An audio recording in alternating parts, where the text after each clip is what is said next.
the tragedy of Bill Bixby, the diagnosis that would lead to his death. It exploded. I had a category 9 cancer that was just coursing through my body. That's coming up. He was the Hulk, but Bill Bixby was powerless to stop the prostate cancer that had taken over his body. Shortly before his death, Bill came to E.T. to talk about his struggle and how he was bravely fighting back with all the energy he had. I don't think of myself as a brave man. But sometimes you face circumstances over which you have no control, and over which there are really no choices. Do it. Just do it. It was a determined and forceful Bill Bixby who sat down with E.T. in January of 1993 to talk candidly about the prostate cancer that was spreading throughout his body. He had been diagnosed nearly 2 years earlier after feeling a pain in his hip while at work directing a TV movie. I thought, oh, my back is out. You know, my lower back, I'll worry about it when I get back. Well, it turned out that was cancer. And as soon as I came back, I happened to have a physical at that day. It was just scheduled. It was fateful. It exploded. I had a category 9 cancer that was just coursing through my body. The cancer, which first began in Bill's prostate, quickly spread to his hips and then to his spine. He underwent surgery and started course after course of chemotherapy. All the while, he continued to work, directing several episodes of the sitcom Blossom. But during much of that time, he was in agonizing pain. You wouldn't feel it coming on or anything. It would just go whap, and you couldn't speak suddenly. Unfortunately, it happened a couple of times on the set, and I can't tell you what it's like looking at 4 actors, trying to direct them in a scene, then all of a sudden just falling to the floor. Okay, dry run.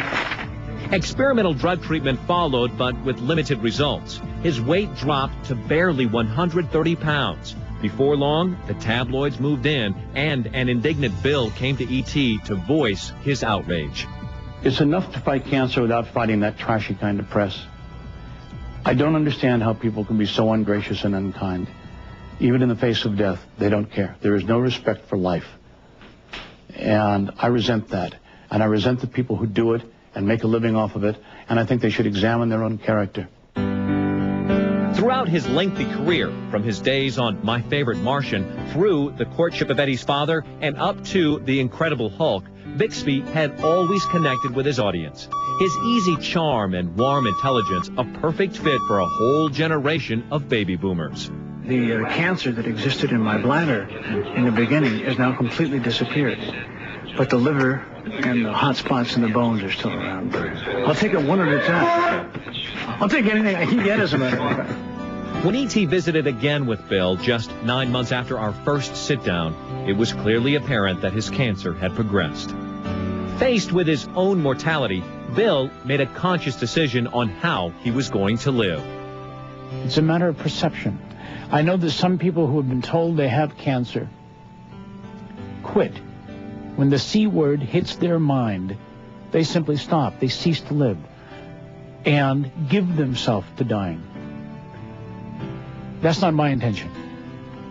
You come and get me, and you drag me away, but I'm not going to contribute to my own death. Bill also spoke of the strength he got from others he met in the cancer ward. I was overwhelmed by this beautiful, beautiful person. She had been going through chemo, I guess, for 2 years, so she had very little hair. And in this surgery, which was, I guess, about her 5th surgery, she had lost her right leg at the hip. I'm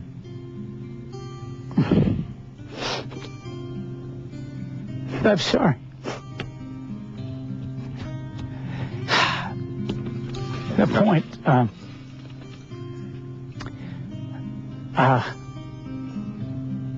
when I came into the room and I saw her face,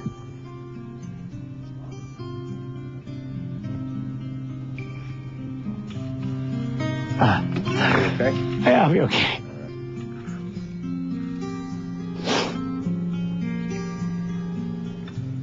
I saw her face. This is a woman who just had lost her leg within 2 hours. And when she saw me, her response of joy was so overwhelming to me. I didn't know what to do. I just put the flowers down and embraced her. And we held each other and just rocked together. As for his own legacy, Bill Bixby remained gracious to the very end. I would hope that I have left behind something that would leave goodwill, and then my life will have been worth something. But it's tough. I find myself looking at the obituaries quite often now to see if I'm there. And now I have a tendency to say, God bless you, every time I read about anyone who has passed away. Just 2 months after this interview, Bill was gone. His final words to our camera, a prayer for others. Be good to yourselves. Because if you're good to yourself, you're going to be kind to everybody else. I'd sure like to see that before I die. In the month before his death, Bill married his girlfriend Judith. His ashes remain at her Hawaiian estate.